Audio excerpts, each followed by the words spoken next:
महाराज म्हणतात चारी वेद जयासाठी त्याचे नाम धरा कंठी. अशा भगवंताचं नामचिंतन कंठात धारण करा की त्या देवाचं नामचिंतन कंठात धारण केल्यानंतर जगाच्या साधनाची तुम्हाला गरज पडणार नाही. संसारात तुम्ही कितीही साधन करा ते साध्य होत नाही, पण परमार्थात साध्य केलेली गोष्ट ज्याचं नाव आहे नामचिंतन महाराज, ते जगामध्ये कोणी तुमच्याकडून घेऊ शकत नाही.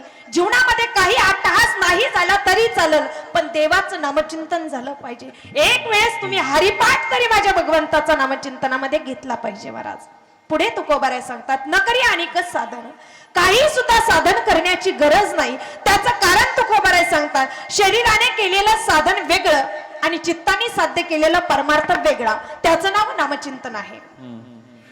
कुर्मदास नावाचा भक्त, ज्याला हात नाही ज्याला पाय नाही, असा कुर्मदास नावाचा भक्त आई जवळ रडू लागला, आई काही माझा पूर्वजन्मीचं पाप असेल ग, मला हात नाही मला पाय नाही.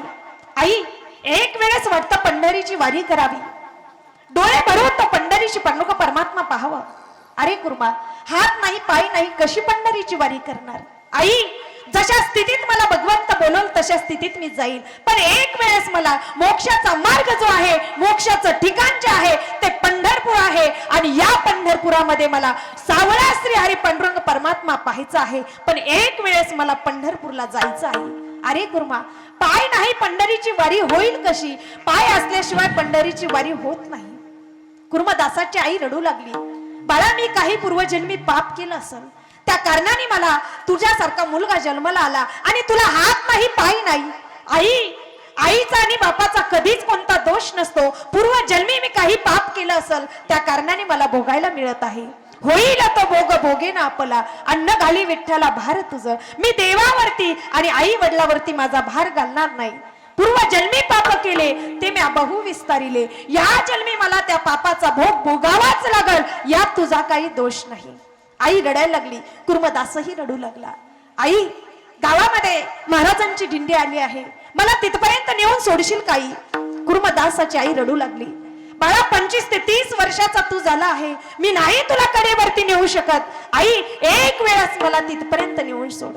परत या शरीराचा, या देहाचा, या आत्म्याचा आणि या मुलाचा तुला त्रास होणार नाही. एक वेळेस मात्र मला तिथपर्यंत नेऊन सोड. कुर्मदासाच्या आईनं कडेवरती उचललं. गावामधून दिंडी चालली होती आणि चालत असताना कुर्मदासाने विनंती केली, महाराज मलाही पंढरपूरला यायचंय. अरे कुर्मा, हात नाही पाय नाही कशी पंढरीची वारी करणार? महाराज ज्या स्थितीत मला भगवंत बोलल त्या स्थितीत मी येईल. महाराज सर्वजण पायाने चालू लागले, मात्र कुर्मदास शरीराने रांगू लागला.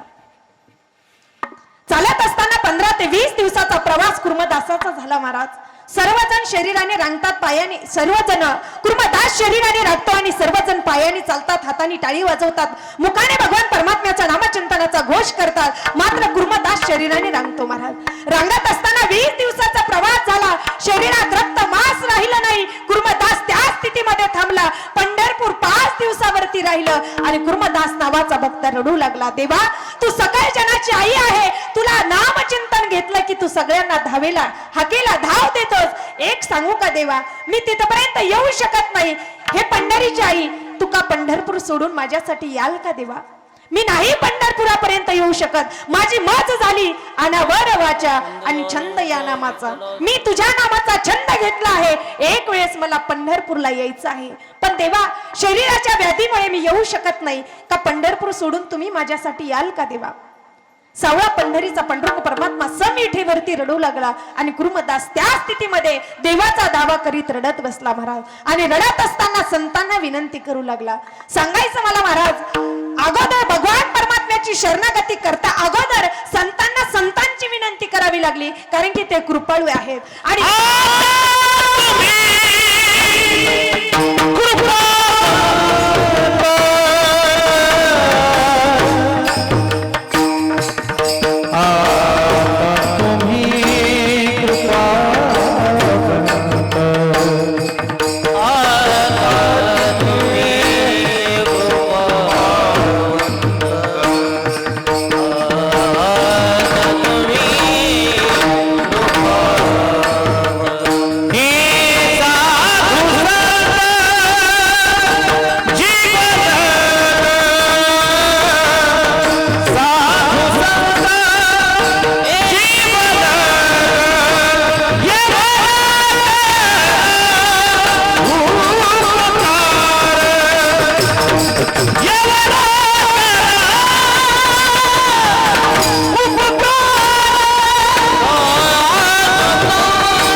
बाप एवढा करा उपकार आणि देवा सांगा नमस्कार. माझा देवाला नमस्कार सांगा. संतांना विनंती करत असणारा कुर्मदास सांगतो मला अगोदर संतांची विनंती करावी लागेल. ज्यावेळेस मी संतांची विनंती करेल त्यावेळेस पंढरीश पांडुरंग परमात्मा माझ्याकडे येतील. सांगायचं मला एवढंच महाराज, देवाकडे जाण्या अगोदर संतांकडे जावं लागतं. त्याचं कारण मानवी देहाला सुद्धा संत सांगतात की मनवणी या शरण जावे सर्व भावे देवाशी. भावाने देवाला शरण जाण्या अगोदर शरीराने या भगवान परमात्म्याची शरणागती करण्या अगोदर संतांची संगत जीवनामध्ये महत्वाची आहे. संतांशिवाय देवाची प्राप्ती नाही, संतांशिवाय देवाचं भजन नाही आणि संतांशिवाय देवाची निर्मिती नाही. त्याचं कारण देव ते संत, देव ते संत आणि निमित्त त्या प्रतिमा. देव आणि संत वेगळे नाही. जरीही वाटत असेल की संतांकडे अगोदर जाण्यापेक्षा देवाकडे जावं, पण देवाकडे जाण्या अगोदर संतांकडे जावं लागतं, त्यावेळेस देवाकडे जाता येतं. म्हणून तुकोबराय सांगतात की बाबा न करी आणि का साधन कष्ट शिका वायाविन. साधन करण्याची गरज नाही. कुर्मदास नावाचा भक्त तिथेच थांबतो. रडत असताना पंढरीश पांडुरंग परमात्म्याला विनंती करतात. विनंती करत असताना कुर्मदास नावाचा भक्त सांगतो देवा मला आता तुमच्याकडे येण्याचा खूप अट्टहास आहे, पण मी तिथपर्यंत येऊ शकत नाही. देवा तुम्ही माझ्यासाठी पंढरपूर सोडून याल का? कुर्मदास रडत असताना पंढरपूरचा राजा पंढरपुरामध्ये रडू लागला.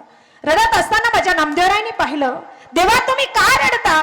त्यावेळेस कुर्मदासासाठी भगवान परमात्मा रडत असताना देव सांगतात नामा माझा एक भक्त माझ्या बेटीची आस करत आहे. बेटी लागी जीवा लागली स्यास. मला देवाची बेटीची आस लागली आहे. मला देवाकडे जायचं आहे, पण माझा भक्त माझ्यापर्यंत येऊ शकत नाही. मला तिथपर्यंत जावं लागणार आहे. नामदेवराय सांगतात देवा युगे 28 दिवसापासून तुम्ही विठेवरती उभा आहात. तुम्ही जर विठेवरतून जाल तर हे भक्त मंडळी कुणाचं दर्शन घेतील? पंढरपुरामध्ये सर्व नगरी तुमच्या भक्तांनी भरलेली आहे. तुमच्या दर्शनाची आस करतील आणि तुम्ही विठेवरती नसाल तर मग इथे कोण उभं राहील? कुर्मदासासाठी देव रडू लागले. नामदेवरायांचा हात माझ्या पंढरीशी पांडुरंग परमात्म्याने धरला आणि देव नामदेवरायांना सांगतात नामा मी आणि तू वेगळा नाही. मी आणि तू वेगळा नाही. देव ते संत, देव ते संत. नामदेवरायांचा हात धरला. समिटेवरून पंढरीचा राजा खाली झाला आणि नामदेवरायांना उभं केलं आणि देव कुर्मदासाच्या भेटीला निघाले. महाराज भेटीला निघाल्यानंतर कुर्मदासाने समोरून देवाला पाहिलं आणि पाहता क्षणीच कुर्मदास नावाचा भक्त देवाला सांगतो देवा आवडे हे रूप गोजिरे सगुण आणि पाहता लोचन सुखावले. आता दुसरं जगात काही पाण्यासारखं नाही आणि जगात देवा तुमच्यासारखं काही पाण्यासारखी विश्वामध्ये कोणती निर्मिती होणार नाही. म्हणून आता शेवटचं तुम्हालाच पाहणार. एक वेळा करी या दुःखा वेगळे आणि दुरितांचे दाळे. कुर्मदास नावाचा भक्त सांगतो देवा आता या दुःखातून निवारण करा. परत जन्म न करी आणि साधन. अनेक साधन करायची गरज नाही. संसारात साधन करताना तर साध्य होणार नाही आणि परमार्थात साध्य करताना तर साध्य झाल्याशिवाय राहणार नाही. विठ्ठल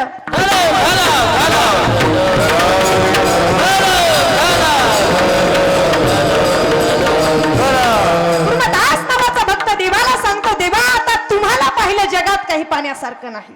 सांगायचं मला एवढंच, कुर्मदासानी विठेवरती उभा असणारा पंढरीश पांडुरंग परमात्मा इथपर्यंत बोलून घेण्याचं कारण आहे भक्ताची केलेली भक्ती आणि संतांनी केलेलं साध्य. पंढरीश पांडुरंग परमात्मा आपलासा करून घेण्याचं कार्य ज्या संतांनी केलं ते संत साधन करत नाही, कष्ट करत नाही आणि कोणत्या गोष्टीचे कष्ट करण्याचे कारण संत सांगत नाही. अभंगाच्या दुसऱ्याच्या कष्ट शिकावायाविन. महाराज म्हणतात कष्ट करण्याची गरज नाही. तुकोबराय प्रथम चरणामध्ये भगवंताचं नामचिंतन कंठात धारण करायचं सांगतात आणि दुसऱ्या चरणामध्ये तुकोबराय उपदेश प्रकरणात बोलतात की काही साधन करण्याची गरज नाही. पहिल्या चरणात तुकोबराय नामचिंतन कंठात धारण करा म्हणतात किंवा मुखामध्ये बोलायचं सांगतात आणि इकडे तुकोबराय सांगतात साधन करण्याची गरज नाही. इकडे नाथबाबा सांगतात मुखाने भजन केल्याशिवाय साधन होणार नाही. इकडे तुकोबराय सांगतात साधन करण्याची गरज नाही. काय संतांची भाषा आहे? आतापर्यंत आम्ही एवढा अट्टहास केलाय पण आम्हाला कीर्तनच लक्षात आलं नाही. आतापर्यंत आम्ही किती कीर्तन ऐकले पण आम्हाला संतांचा आणि संतांच्या भाषेचा उपदेशच कळाला नाही. आणि जोपर्यंत संतांच्या भाषेचा उपदेश कळणार नाही तोपर्यंत महाराज कितीही कीर्तन ऐकले तर तुमचा आमचा उद्धार होणार नाही. तुकोबराय सांगतात साधन करण्याची गरज नाही. नाथ बाबा सांगतात साधनाचे सार मंत्र बीज हरी. काय संतांची भाषा आहे तर महाराज म्हणतात की मी तुम्हाला साधन सांगतोय संसारातलं. नाथ बाबा सांगतात परमार्थातलं साधन आणि तुकोबारे सांगतात संसारातलं साधन. तुम्ही संसारातलं कितीही साधन आपलंसं केलं तर तुमच्या कामाला येणार नाही. संसार कितीही माझा माझा म्हटला तर तो तुमचा नाहीये महाराज. हा देह सुद्धा तुमचा नाही, हे शरीर सुद्धा तुमचं नाही. शरीर जयाचे ठेवणे आणि दरीशी अभिलाषाचे नो हे तुझा हा परिवार द्रव्य दाराशे न बंगून. हे क्षणाचं आहे ते तुम्ही आपलंसं करू नका. तुम्हाला क्षण सांगू का तर ज्ञानोबाराय सांगता देवाची या द्वारी आणि उभा क्षणावरी तुम्हाला क्षण पाहिजे देवाच्या द्वाराचा घ्या. देवाच्या द्वाराचा क्षण आपलासा करा. जीवनातला क्षण एकही महत्वाचा नाही पण देवासाठी जो क्षण आपलासा केला ते संत उद्धार पावले आणि तुम्ही आम्ही इथंच राहिलो महाराज. परत परत जन्माला येण्याचं कारणच साधन आहे. म्हणून तो पबराय सांगता 18 पुराणाच्या पोटी असं तसं नाही. 18 पुराणांनी माझ्या भगवंताच्या नामचिंतनाची घोषणा केली आणि तो देव तरी कसा असेल तर महाराज सांगतात नामाविना नाही गुटी. त्याला नामाशिवाय साधन नाही आणि त्याला नामाशिवाय आपलंसं करता येत नाही. त्याचं कारण तुकोबराय सांगता आपुला तो एक देव करून घ्यावा आणि ते नेविन जीवा सुख नव्हे. जीवाला सुख आणि समाधान प्राप्त करून देणारा विश्वामध्ये फक्त पंढरीशी परमात्मा आहे महाराज. मग तुम्हाला आम्हाला हा भाव कळायला पाहिजे. संतांनी का जगासाठी एवढा अट्टहास केला? आज काय संत अमर आहेत, शूरवीर का अमर आहेत त्यांचा अट्टहास लक्षात आला पाहिजे. नुसती परमार्थ आणि भक्ती करण्यात मजा नाही महाराज. संतांचा अट्टहास लक्षात घेतला पाहिजे. जनाबाईने अट्टहास केला महाराज. जनाबाईच्या हातच्या गौऱ्या विठ्ठल विठ्ठल बोलल्या. तुकोबाराने अट्टहास केला, अंगावरचे केस सुद्धा विठ्ठल विठ्ठल बोलले. एवढंच नाही महाराज, संतांचा आणि देवाचा काय फरक आहे? विश्वाचा मालक भगवान परमात्मा भिवरेच्या तीरी समुद्राच्या किराणी उभा राहतात. संत आणि देव यातला फरक सांगेल. भगवान परमात्मा समुद्राच्या किराणी उभा राहतात. नळनीर जमवंत हनुमंत सर्वजण विचार करतात भगवंताला पलीकडे न्यायचं. काय करावं? प्रत्येक पाषाण उचलायचे आणि त्या पाषाणावरती राम अक्षर टाकायचे. प्रत्येकाचं पाषाण तारू लागला. विश्वाच्या मालकाने विचार केला आपली सीतामैया पलीकडे आहे, आपली जानकी पलीकडे आहे, म्हणून आपण सुद्धा प्रयत्न करावा. विश्वाचा मालक आहे, विश्वाचा जनित आहे आणि प्रभू राम आहे. असा राम जो कोणतं काम नाही असा राम आहे आणि तो राम विश्वाचा मालक असताना दगड उचलतो आणि दगड पाण्यामध्ये टाकण्याचा प्रयत्न करतात. दगड तारत नाही. नळनीर जामवंत हसतात महाराज रामा तुम्ही जरी विश्वाचे मालक असले या विश्वामध्ये नामाशिवाय तुमचा दगड हातून तारणार नाही. त्याचं कारण आहे जगाच्या मालकाच्या हातून नामाशिवाय दगड तारला नाही.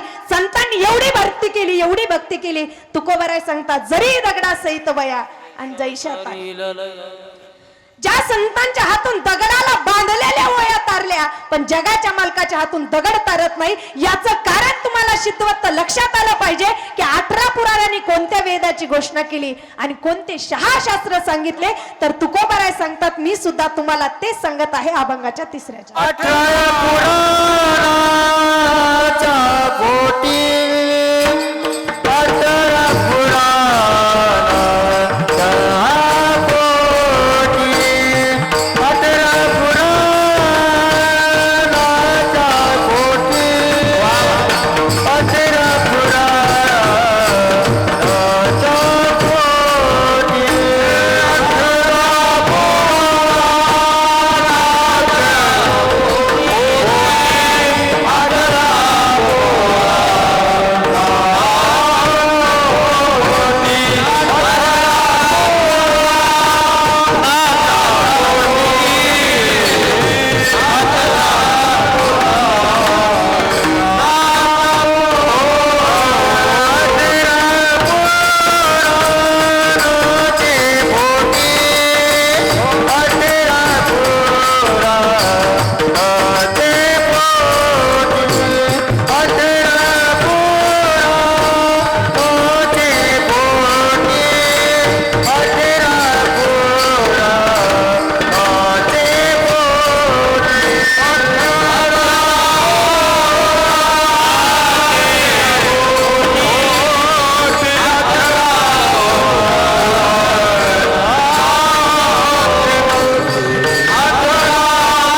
नाही गोटी